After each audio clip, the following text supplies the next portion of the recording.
บายดีเด้อตอนนี้เฮากะยังอยู่เมืองเลอกัดคือเก่าเนาะแต่ว่าเฮามาสถานที่ใหม่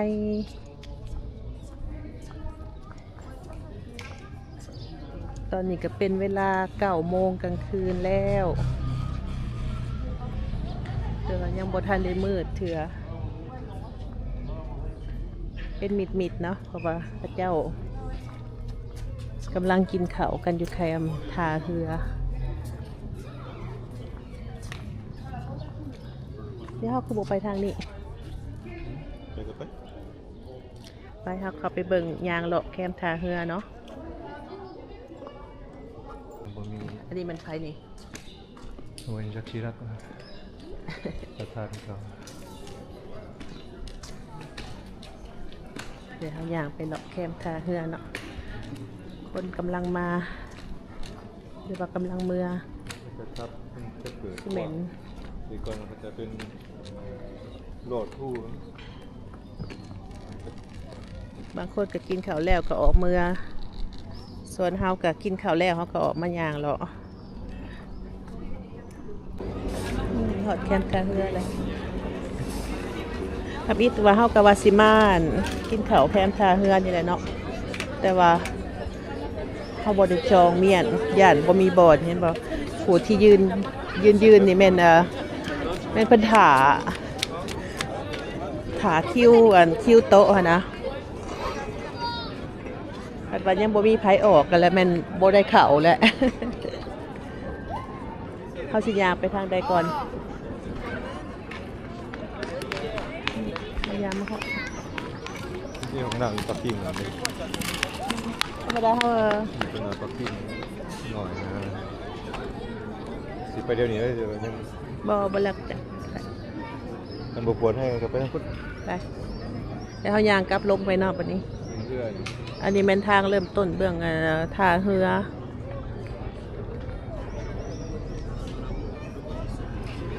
ตรงกันข้ามกับท่าเรือก็จะเป็นห้านอาหารแรงวันศุกร์วันนี้แรงวันศุกร์คนหลายเดี๋ยวนี้นะ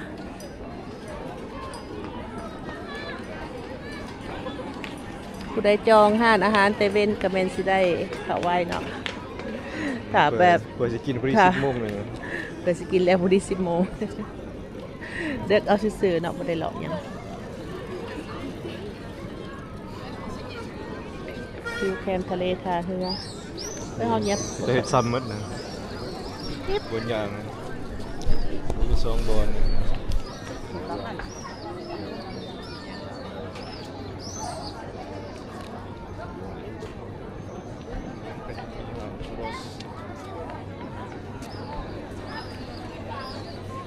หน้าก็จะเป็นจืดๆนะเนาะวันนี้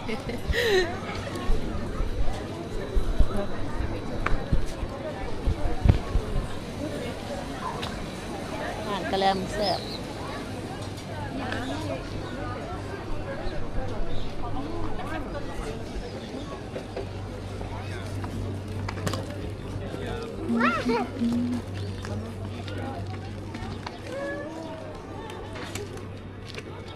บางคนมีเรือส่วนโตวกันนั่งกินอยู่เรือ ชมวิวไปนำเรือมีอาหารคล้ายเครื่อง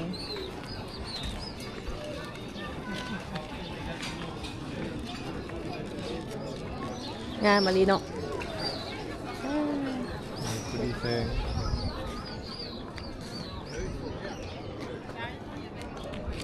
พอดีแบบตะเวนกำลังสิตกนานคำมันสิเขาแล้วดูห้อนแล้วเนาะมันกะแจ้งๆแบบนี้แหละ10 โมงคุณบอกเผื่อสิมืด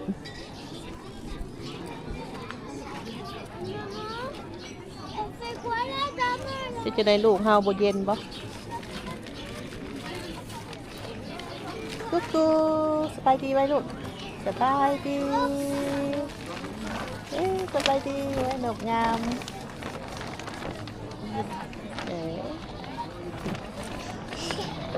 ปลาฝึกใส่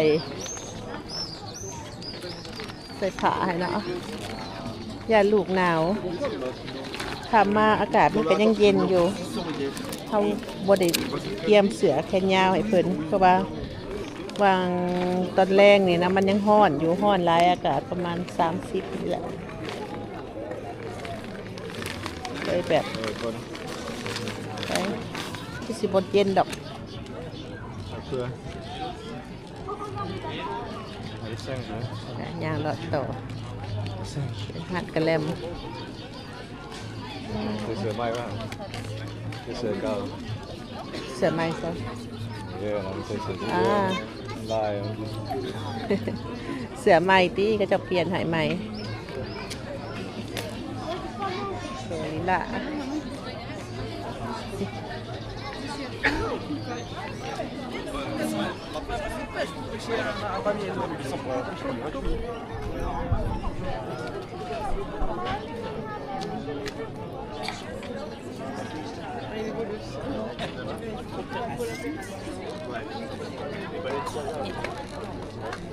คนกับนางแคม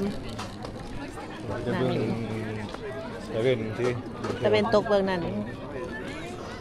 นางกินกระแลมสีหอนสีหนาวกระแลมก็ขายดี มีตลอด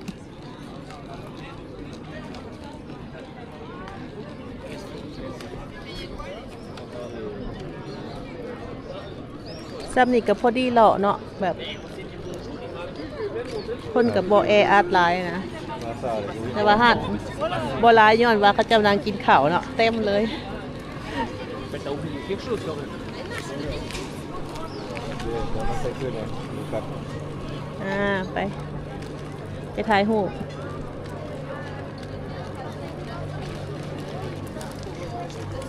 บ่อนี้จะเป็นในอย่างเกาะเสาเฮือนี่จากเสาเฮือเป็นหลอกเนาะเอาบกเคยมาจากเถื่อโมเมนต์บอมาจากเถื่อแบบว่าบกเคยเสาเฮือแบบนี้นะเชิญนะค่ะมีใครสนใจก็ลองเสาขี่บ้างเนาะปัดมีหมูมีอย่างมา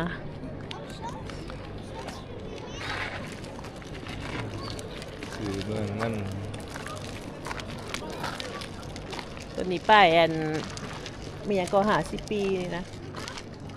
เมืองบ่สลองอย่างเกาะ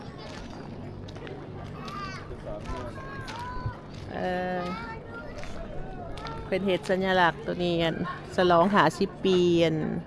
พระเจ้าสั่งเมืองเลอกัสนี่เนาะนี่ซื้อเพิ่นก็จะเป็นปอกเลอกัสเนาะเป็นเมืองเลอกัส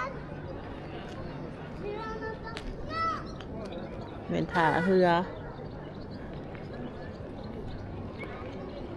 ลายอีหลี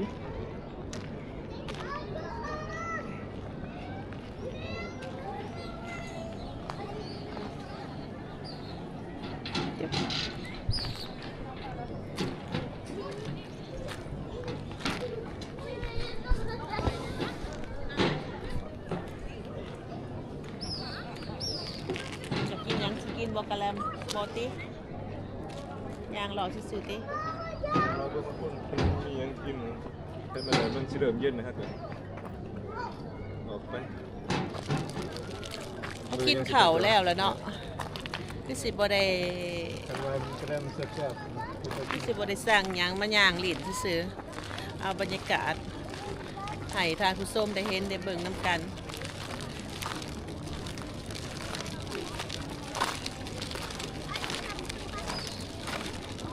เมืองน้อยนักท่องเที่ยว มันเป็นเมืองอันสำหรับพวกนักท่องเที่ยวเนาะสันเทิงนี่ก็จะเป็นอพาร์ตเมนต์อาจจะซื้อหรือว่าเสาก็บ่แน่ใจคือกันตอนนี้ ซื้อได้เดี๋ยวมาเช้าอะไรก็ซื้อได้ ซื้อได้บางคนเขาก็บริสุทธิ์ได้บางคนเขาเจะก็มาเสาไว้แบบยามพักผ่อนพักอย่าง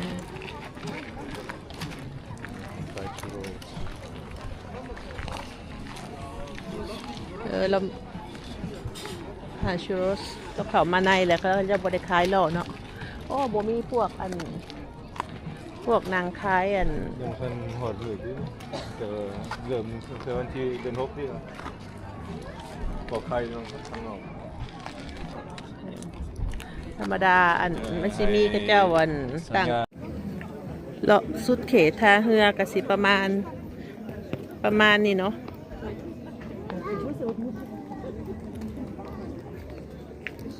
แบตเตอรี่กล้องตัวหนึ่งหมดแล้วก็ต่อกล้องตัวใหม่ลืมสากไว้ Non, mais c'est parce que comme il y avait des vagues. เบื้องนี้คนโบหลายส่วนหลายคนจะนั่งบนแถวบนวิวเขาย่างกายมาเนาะเพราะว่ามันวิวดีเบื้องนั้นนะเบื้องนี้ก็คนจะหน่อยแน่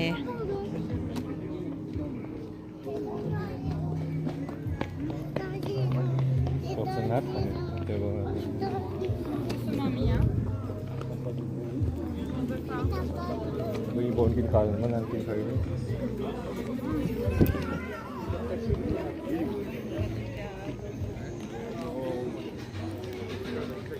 เบื้องเขตตัวนี้แม่นนะตึกเป็นอพาร์ตเมนต์สำหรับคนมาเช่าอยู่เนาะหรือว่าซื้อเป็นเจ้าของก็ได้เนาะบางเทื่อเป็น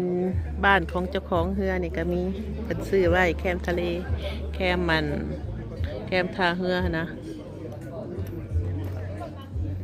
แต่ว่าเฮือบางลำบางเทื่อเพิ่นก็มีบ่อนนอนเพิ่นนอนอยู่เฮือก็มีแต่เพิ่นก็ตอนเช้าเพิ่นก็ออกไปลองเฮือบ่แล้วแต่เนาะ กิจกรรม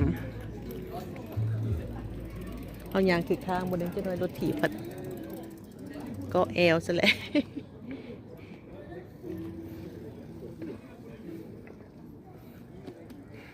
บรรยากาศยามแรงเนาะสงัดดีมายางหลินก็มีแห้งรู้สึกว่าอากาศสดนะเอาลายอยู่เพื่อน ยามหนาวกับหนาวเนาะยามร้อนกับเอาจะได้เปิดพงเหยียบประตูไว้ทั้งเทิงแต่ว่ายุ่งเนาะ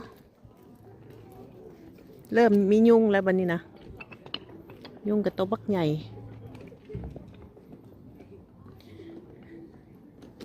ยามหนาวนี่สิบ่มียุงยามร้อนนี่เพิ่นเริ่มมาแล้ว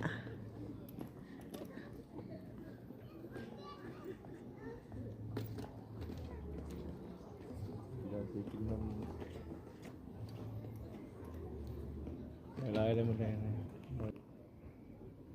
มันต้องจอดรถมาขึ้นไปนะ ไปซะ เพราะเขาอ้อมนี่ เมื่อนี้ก็มีโอกาสได้มาถ่ายบรรยากาศแคมป์ท่าเรือให้ทานผู้ชมได้เบิ่งได้ชมนำกันพอได้ยางรอหลินน้อยหนึ่งเนาะเดี๋ยววันนี้เขากะสิออกเมื่อกลับเมื่อคืนก่อนมานี่นะกลับไปหารถเฮาเพราะว่ามันก็จะเริ่มเดึกแล้วจะพาลูกเมื่อนอนเพื่อฮอดบ้านกะสิประมาณ10 โมงพุ่นแหละจากเมืองเลิกกัดกับบอนที่เฮาอยู่นี่จักลัก ซาไฟ ประมาณ20 กว่าลักเนาะเฮาขี่รถออกมาหลินก็ให้สาวหน่อยดีใจเริ่มสิอยากนอนแล้วใครอยากมาซื้อมาเซาก็มาเลือกเบิ่งเด้อเพื่อนเขตแคมป์ทะเลปลูกดอกไม้งามเนาะเรือไฟสิเห็ดเป็นอพาร์ตเมนต์กับเบิ่งเป็นไอเดียไว้ก็ได้ แต่ก่อนยังมาทันใส่ โอ้แต่นี้เพิ่นนั่นเพิ่นปูนทางใหม่ได้นี่เนาะงามรู้สึกว่างามทางอย่างสะออนบ้านเมืองเพิ่นเนาะเพิ่นมีการพัฒนาดีทางอย่างกะ เฮ็ดดีๆให้คนย่าง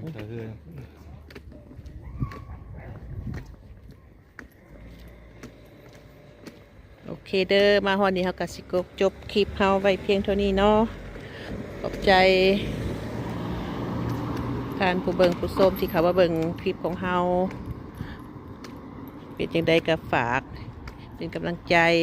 กดไลค์กดแชร์หรือว่ากด Subscribe ให้เฮานี่เด้อเพื่อเป็นกำลังใจในการเฮ็ดคลิปต่อไปไปดีบ๊ายบาย บ๊ายบาย